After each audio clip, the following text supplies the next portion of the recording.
You can train hard all you want, but it's how are you going to perform under the lights. Under the bright lights. B-Money, we're under the bright lights with our new setup here. Yeah. The bright lights, let's rise to the challenge. I'm hot.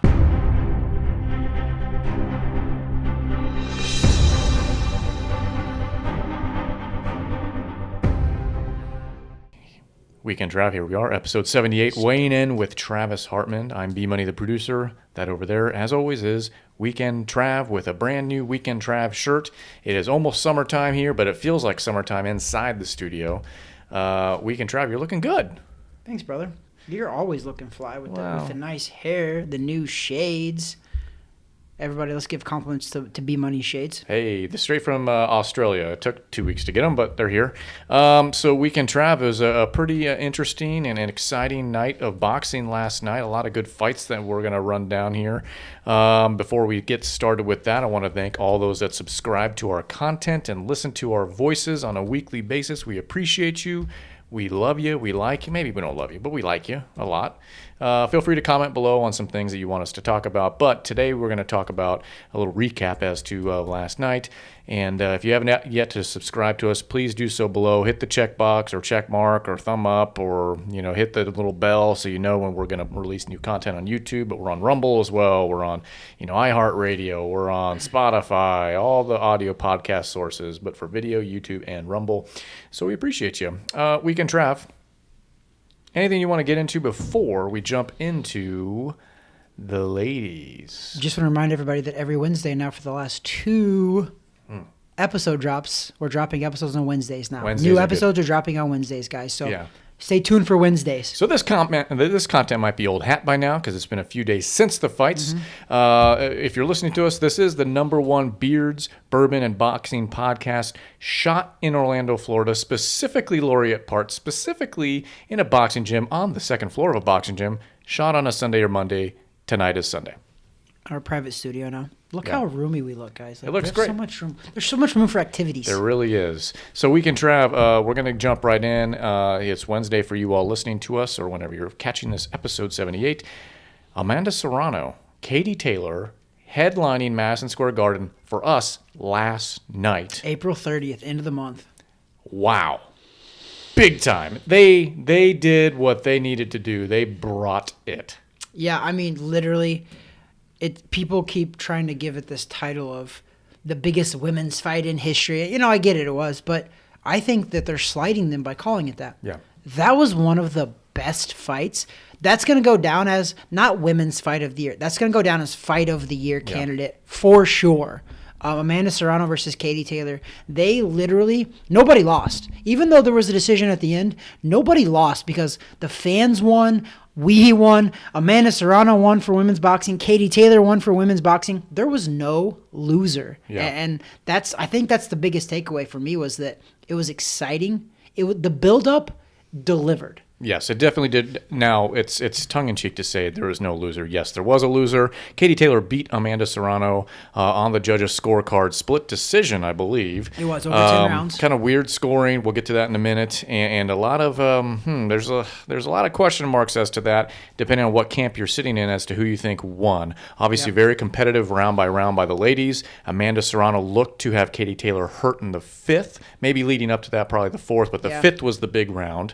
But Katie Taylor got her legs back and proved why she is a big-time champion in that weight class. Yep. So Weekend Trav, tell all the listeners what you saw through that fight, and then let's talk about the aftermath of the fight. Yeah, the first 3 rounds I scored for. Matter of fact, I'm going to pull my scorecard up. The first 3 rounds, actually, the first 4 rounds I gave to Katie Taylor. She was beating Serrano to the punch. She was landing better punches and moving. Serrano wasn't allowed to get started, and Katie fought brilliant. And I think you're right. It was the 5th round that was the big round for Serrano. It was the first round on my scorecard that I had her winning. So I had her losing 1, 2, 3, and 4. Katie Taylor came out there looking crisp, looking fast, was landing the better shots early, and she was.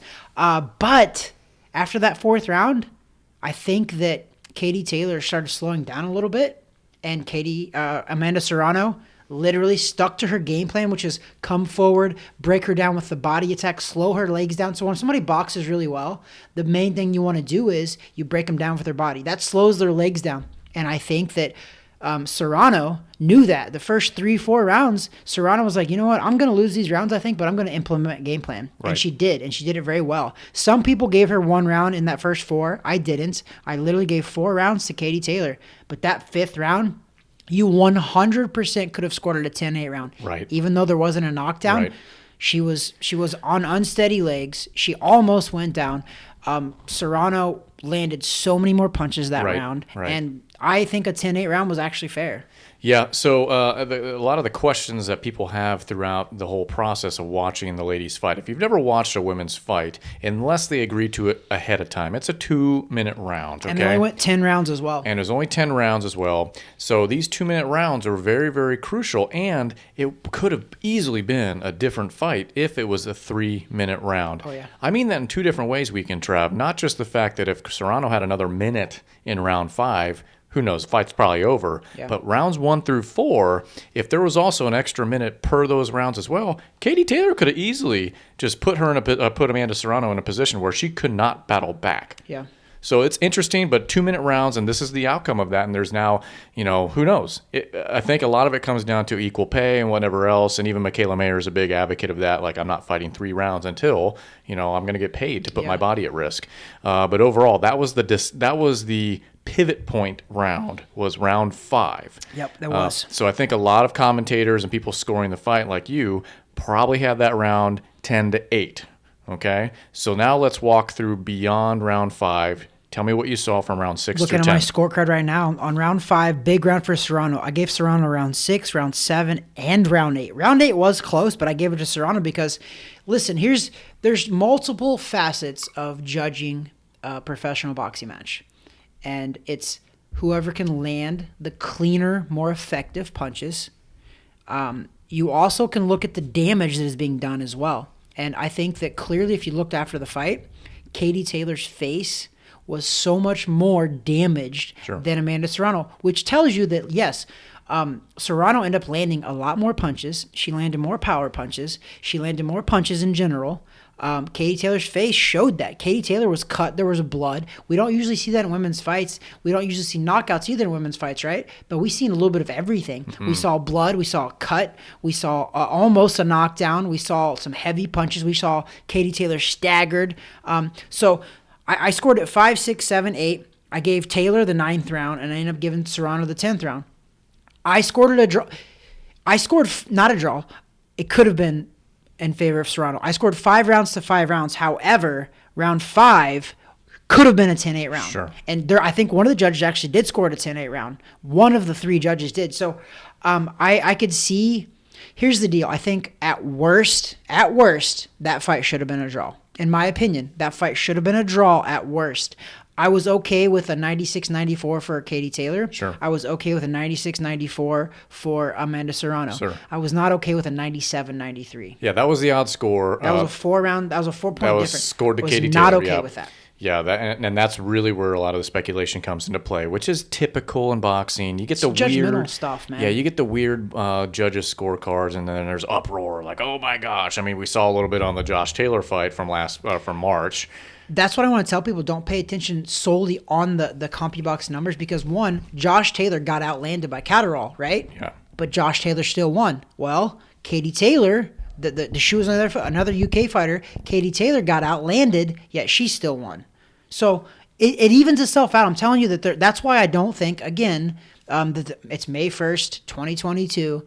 Josh Taylor Catterall was not a robbery. Right. And this is an example because of the same thing. But same thing. I don't like when you look at Twitter and things like that, people saying this was a robbery. I don't think it was a robbery at all. No, and I don't like that. That's a terrible version to put it. This was not a robbery. Listen, it's. I mean, we had 3 judges, and they all saw the fight a little bit differently. All 3 of them, really. Yeah, they did. All 3 did. And that is what it is. The fight was here in the States. It was Madison Square Garden. Yes, I know Eddie Hearn was the main promoter on that. Yeah. Jake Paul was the other. So you could say what you want there, but come on, folks. Come on. It was based on what 3 judges saw. Yep. And really, that was a very, very close contest. And, for Katie Taylor to battle back maybe she did get some brownie point love on Yeah. some of the scoring. I think what happened was, you're right. I think what happened was, after that 5th round where Serrano almost knocked out Katie Taylor, I think that later on the judges were like, oh my gosh, she fought back a little bit in those close rounds. I think it does. Judges are human. Judges play off emotions too. Everybody kind of does root for the underdog, okay? So going into that fight, Katie Taylor was a slight underdog anyway. Yep. She came out on fire the first 3-4 rounds, Yep. right? And then Serrano took over in the 5th round, 6th, 7th, 8th, and then everybody's like, oh, Katie Taylor's probably done. But then what happens? She fights Stuck back. around. She necessarily didn't crazily fight back, but she fought back just enough that those judges swayed them. They're like, oh my gosh, she's fighting way better than she did in the 5th round. And as we always say, you can't leave it in the hands of the judges. Yeah. Amanda Serrano, if she was able to pour it on over rounds 6 through 10, she would have. And to give Amanda Serrano a little credit, too, for hurting this girl. Amanda Serrano, by the way, is coming up. I think she turned pro at like 114. Yeah. She's still that champion, I think, at 126, which is featherweight. She moved all the way up just to fight Katie Taylor, which was insane because she gave up a lot of weight. But yet, Amanda Serrano still had Katie Taylor hurt. So I think it was a phenomenal fight. Props to Amanda Serrano for jumping up in weight to fight this, because she's still the champion of the world in a weight class below that. So she technically didn't really lose much there. She was a challenger, so like she's still the world champion at a lower weight class. So she put on a great performance. Did I think that she could have won? Yes, I would have been okay with a win for her. I would have been okay with a draw. Yeah. Well, you wanted the draw because that would have helped your my little prop bets. Your little prop bets. I threw a little change out there. Thankfully for me, I thought it was. I actually had Katie Taylor winning by I didn't choose by decision. I just choose the outright winner. And so, based on the other bet that I had earlier in that night, and that one, I cleared $3. I made $3. But you had a little bit of fun. But you had a little bit of fun. But I never bet much. But either way, big time fight. Like you said, it's almost it's disrespectful almost to say that's the best women's fight ever because it puts that in the box. Listen, if you followed along on social media, on Twitter, watching other fighters, male fighters watching this thing, they're all saying, holy crap, that was fight of the year right there. And they're bringing it. And you know what? That's exactly what women's boxing needs. We've been an advocate of women's boxing here on this show since we started. If you look at our earlier episodes, talk about them all. Find them. I think it was maybe like our 4th episode. We were talking about women's boxing, right? Yep. And so great for both these ladies. It's great for names like Michaela Mayer. It's great for names like Clarissa Shields. It's great for Savannah Marshall. Yep. There's a Marlene Esparza girl as well. Correct, yep. You have Franchon Crew Dessert. I know, but she's a woman. I think that she did not have a good fight that night, but she fought the same night. Every fight I've seen but her it was fight sloppy, and it is was not. sloppy. Yeah, it was. And you know what? This is what I didn't like when I watched that, because Franchon Dessert Cruz ended up winning a decision over an 8-0 girl from Sweden. I think it was the champ actually at 175. She won the fight, but what I had a hard time doing is that all of the media and everybody, they've really been trying to hype up women's boxing, which, to be fair, it was good they did it for the Serrano fight, the Serrano-Taylor fight, because the hype ended up being exactly what we thought it would be. It was good. But after Dessert Cruz won, even the commentators and even Clarissa Shields were like, this is the best she's ever looked. And I was like, no, it wasn't. No. And we've said this. We are very honest about this. I'm a fan of women's boxing. I am. We're advocates for it. We talk about it quite a bit, more than other women's sports. Right. But I'm sorry, Franchon, it was not a good fight. It was sloppy. It was ugly.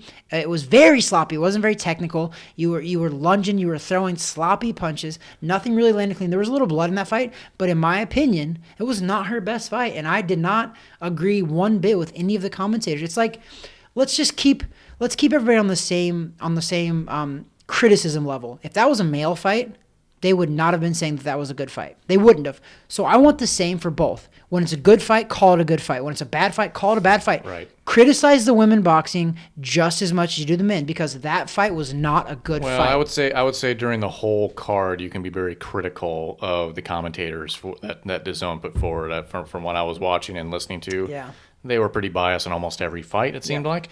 But Cruz to Zern, I don't want to spend a lot of time on this, but what weight was that at? I think it was light heavyweight. No, it actually super middleweight. I think 168. It was a super middleweight. So she unified the titles. There's just not a lot of ladies in that weight class. There's not. And Clarissa Shields actually fought her pro debut against Franchon, which is her pro debut as well. But then Clarissa Shields decided to go lower weight classes and then even lower weight classes. So, yeah, there's nobody up there. She does kind of run that weight. But what's a good stat is that Madison Square Garden was sold out. I think they said around 20,000 people were there for Amanda Serrano, Katie Taylor, which is huge. Yep. And then what's even better, not that they just sold it out.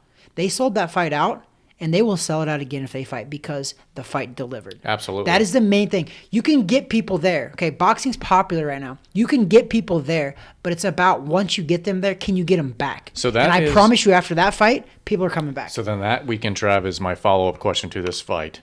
Obviously, congratulations, Katie Taylor. Next up for them, are we going to be seeing the rematch, or are they going to go two different ways initially and then come back to one another?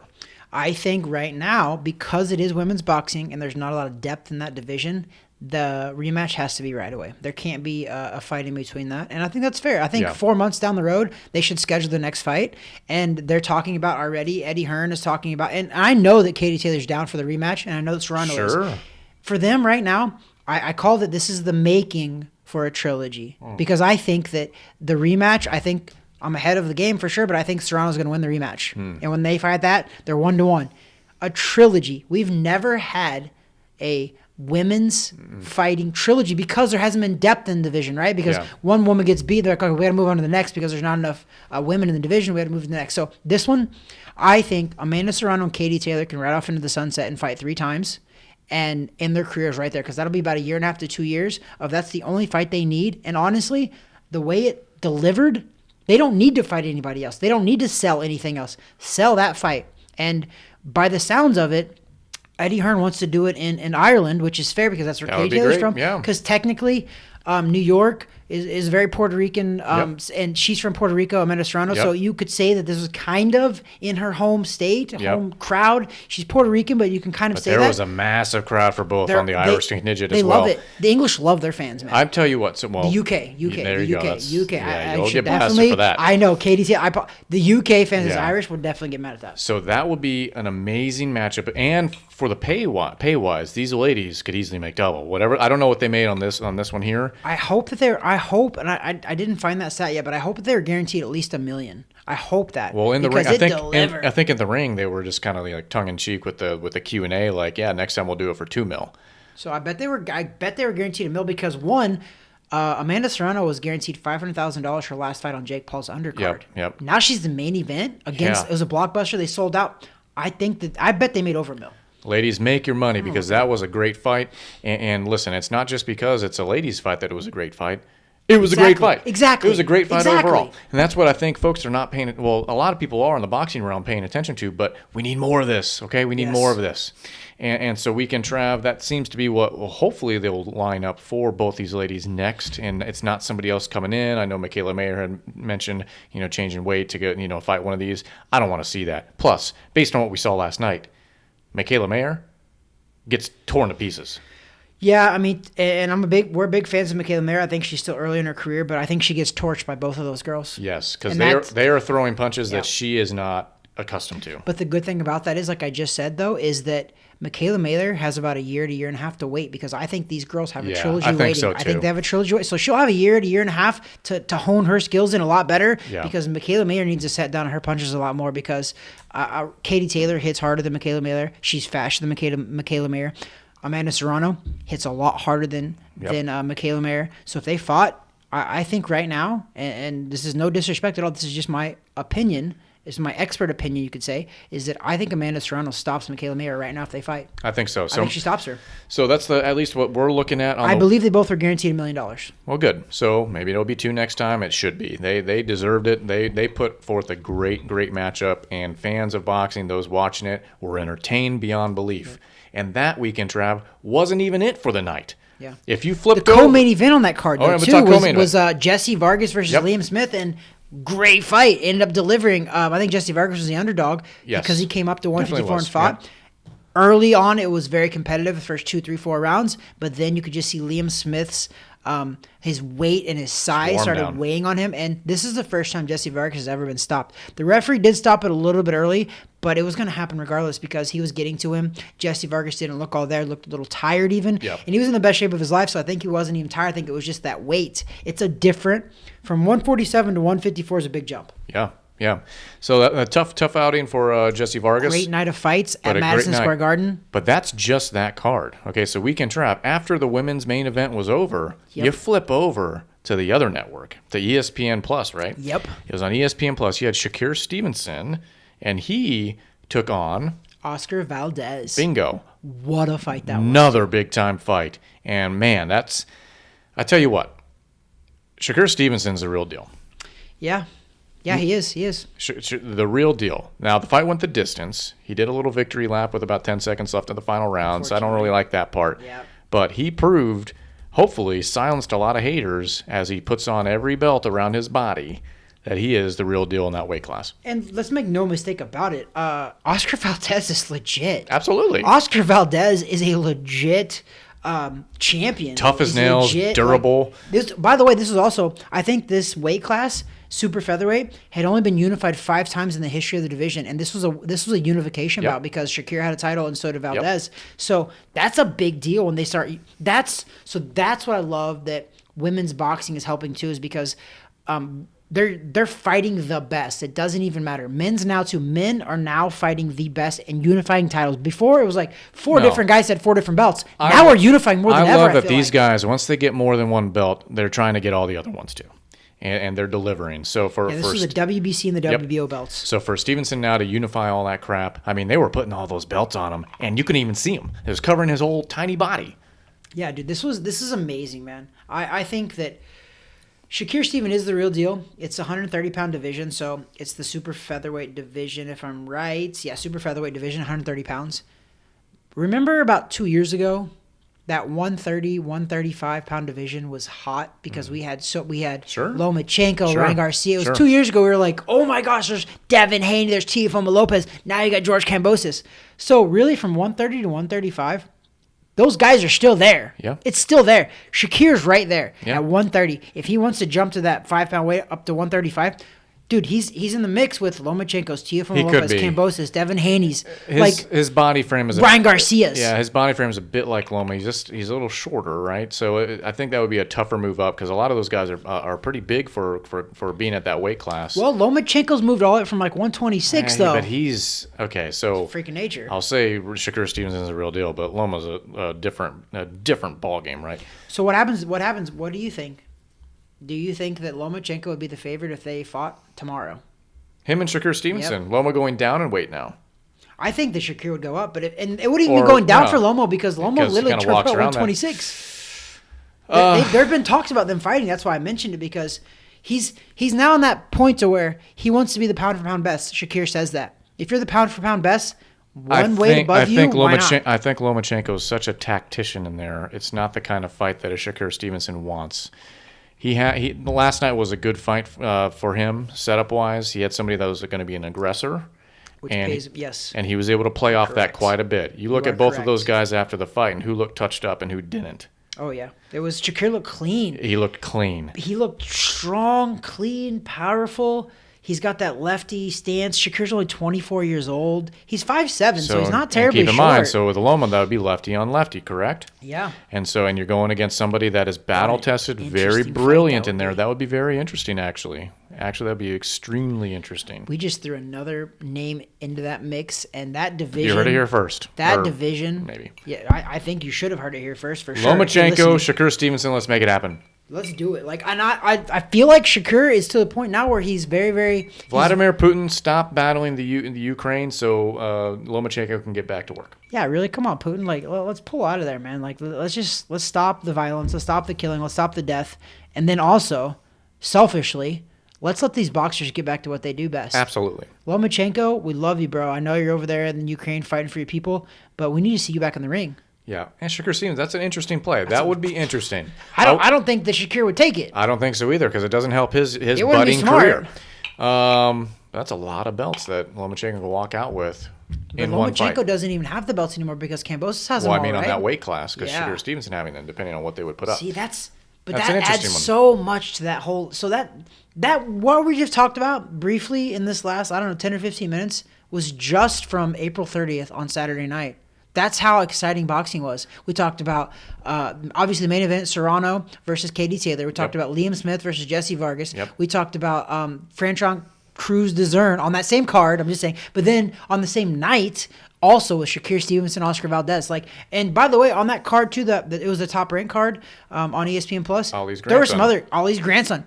By the way, Nice I've been knockout. talking. I wouldn't say not smack, but privately to my friends. I'm like, I want to fight Ali Walsh. I do, but I still do. But to be fair, last night, April 30th, I thought he looked more legit than he's ever looked. Like, not just the knockout. I was watching him. He was going to the body. If you're a boxer, you know what to watch for. And he actually looked to me like a little bit of a veteran boxer. Like he had more. He never had an amateur career, I don't believe. So he looked last night like he's been really working at what he's doing. And then he landed a beautiful right hand and knocked his guy out. Looked really good. So that's just last night. Week and Trav, you keep mentioning that every week this week, or this month, or in April, you had mentioned this is the best month for boxing in this year. Write it down, April. Give us a quick rundown. What have we seen this past month? And I want you to tell me, was I wrong? Was April not the best month we've had so as far? of For sure? so far, yeah. And for I'm sure. going to still stand by it because we still have a lot of months left, right? It's only April. So do the quick rundown from the start of what you got on the notes. By the way, who we forgot, I was going back over my notes. Triple G also fought. Oh, that's right. Yeah. So right now, I'm just going to run down these amazing fights that happened in the month of April. We had Erickson Lubin versus Sebastian Fundora. Fundora knocked him out in the 9th round. We had Garcia versus Tegu, unanimous decision. Who Tegu? We had Michaela Miller versus Hahn. Michaela Miller won. Spence versus Ugas, 10th round stoppage. Great fight. Tyson Fury stops Dillian White in the 6th round. Amazing fight. Chris Billum-Smith stops Tommy McCarthy in their rematch. Yeah. Amazing fight over in the UK. Shane Mosley Jr. beat Gabe Rosado. Yep. Amazing fight. Jesse Vargas, Liam Smith, Amanda Serrano, Katie Taylor, Shakur Stevenson versus Oscar Valdez. And the list goes on. And That was there's a lot, just in the month. Oh, Triple G as well Triple over G, Murata. yep. That just talks about the month of April. That was just April. Just the month folks. of April. So now we are in May, and we can Trav as we switch gears. We're in the month of May. This is the week of Cinco de Mayo, which typically means Canelo's fighting, which that is the case this weekend. Canelo is fighting Bivol. Yeah, Dimitri Bivol. Yeah, So- it's actually a good fight. Yeah, we say that always about Canelo. Like it's Yeah. going to be a good fight, but ultimately what ends up happening is that Canelo wins pretty handily. I mean, that's the Canelo way because he's just that good right now. Also, before Cinco de Mayo, I have to say that May 4th is also my wife's birthday, so I have to wish Irina Hartman a happy birthday. Happy birthday, because a great week. this episode will drop on May 4th. And you know what's really cool about Canelo also fighting that weekend is, and that we didn't realize this, but we're also going to celebrate our 1-year wedding anniversary, which is May 15th. Also, Canelo will be celebrating his 1-year wedding anniversary. We got married on the same day, the same year, everything. So, besides that, let's get back into Canelo. Canelo is fighting Dimitri Bivol, which is, I'm going to tell you guys that this is a legit fight. Canelo is just cementing his legacy more and more with these tough fights because Bivol is not an easy fight, period. And kudos to Canelo, man. He's still my pound for pound number one. Like, without a single doubt. And by the way, I'll have to go back real briefly. Shakur Stevenson gave his pound for pound list. He put him at number one, Shakur Stevenson. He put himself at number one. Whatever. He put Terence Crawford at number 2. I think he put Spence at 3. And I think he put Canelo at like 4 or 5. I was like, come on, man. You're just hating right now. Because seriously, I get probably they're all his friends, and I know that. The youth have no idea. But listen to me right now. Canelo's pound for pound number one, period. He is. Period. There's no question. Here's the thing. I mean, listen, on this fight, I know you're saying it's going to be competitive, and maybe it will be, but here's the line right now. Last night, it was Canelo favored, and his money line was minus 500. It's now minus 525, so he's inching up a little bit even more favored. Well, Dimitri Bivol is plus 375. I mean, listen, as of right now on paper, this looks like a pretty clean and easy win for Canelo. Here's the deal. This is why this is a big fight, because Bivol is the WBA light heavyweight champion. Sure. Canelo actually, even though he went up to light heavyweight and knocked out Kovalov, it wasn't for a title. So this is why this is a big deal. This is going to be another belt. Yeah.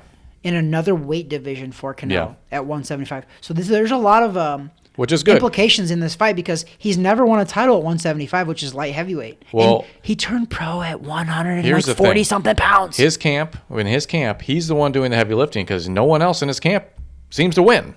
It doesn't seem like any other fighter that's in that camp wants to win. It's because Oscar Valdez was trained by Eddie Reynoso, who is also Canelo's trainer, and Oscar Valdez lost to Shakur Stevenson. Yes, you're correct. You're very correct. Yeah, and then every other top name seems to want to leave for a variety of reasons. That's fine. But Canelo, listen, Weekend Trav, you're going to have to really convince me that this is going to be some sort of a great matchup here with Bivol. It is. And I'm Okay, gonna tell you- convince me. But I will. But also first, I'm looking here.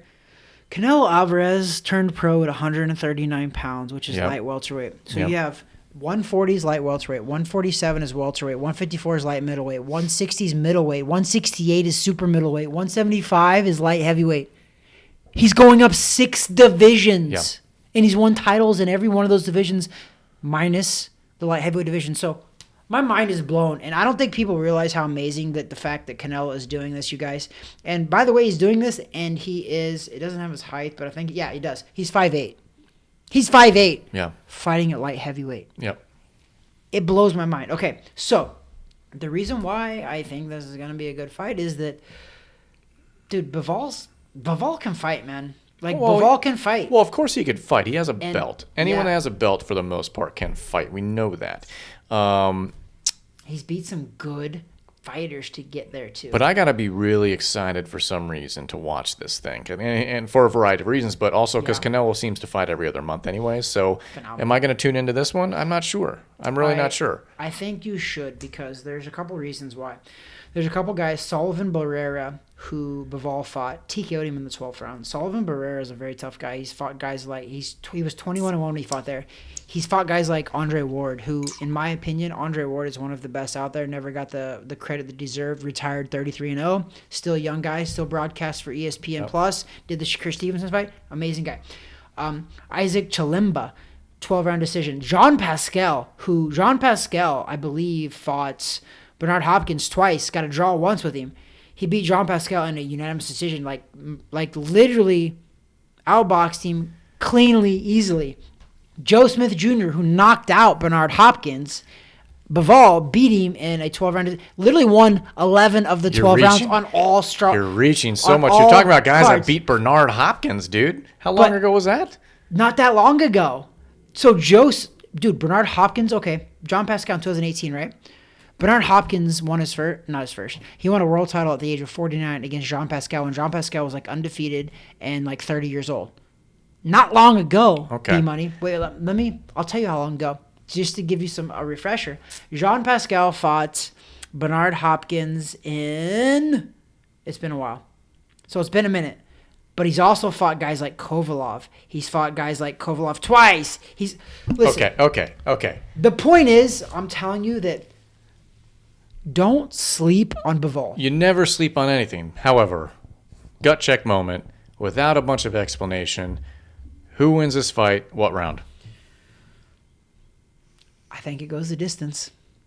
Okay. I think Canelo beats Bivol in a 12-round decision. Wow. Okay. That's how much and maybe I'm over giving him too much credit, but I think this is a 12-round fight. I think it's going 12. I think it's 7 or 8. Canelo, it's done. And it's a very bold, but also could happen because I think it's Canelo has done this to us before. I don't think he's going to knock him out, but I think it's going to be too much. The ref's going to step in. Which goes down as a knock anyway. So yeah, I'm not against TKO, that, but I don't think it's going to be a knockout. And you know what?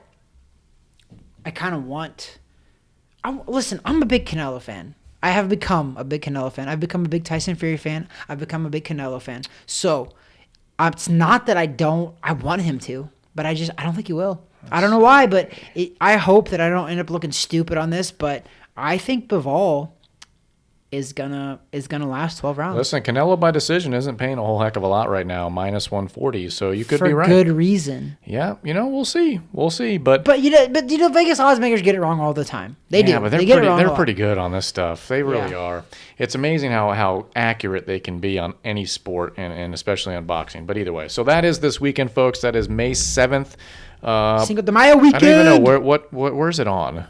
It's DAZN. It's a pay-per-view. By the way, I'm a little upset with this. DAZN Let's has talk about pay-per-view? that. They do not, and they suckered people in to DAZN subscription because they're like, we have no pay-per-views, but you now they pay a do. monthly thing. But guess what? This is their very first ever.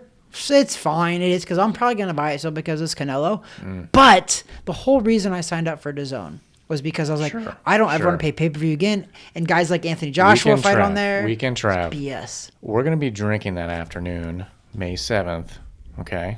From what I'm aware of, I think I'm going to be here drinking. Oh, yes, we are. So I don't know if you want to We're gonna spend the party. extra money at that point. I think you might want to go to sleep. This is probably true. I'm going to go to This is sleep. Probably But true either as way, well. okay, so that's this weekend, folks. Listen, we're coming off of a massive, massive month, which we ran down for April. Month and weekend. Travis called it the best month of the year. Of the year at this Overall, point. the total. But he thinks the whole, we'll see. I mean, it could easily be because there was a lot of fights jam-packed every weekend, which was great. And we had a lot of greats that fought. Tyson Gray fought. Absolutely. Triple G fought. So that Ryan Garcia, your favorite, greatest fighter of all time. yours as well. I mean, goodness gracious. So between the Amanda Serrano Katie Taylor fight that was just yesterday, man, what a great time to be a fan of not only sports but boxing in general. Right? Combat sports. It's phenomenal. There was a lot of good stuff. We don't cover the UFC or cage fighting. We don't cover much of the bare knuckle stuff, but all that stuff is going on at the same time too. Yeah. Massive for fans. Big wins here. Okay, especially as football fans we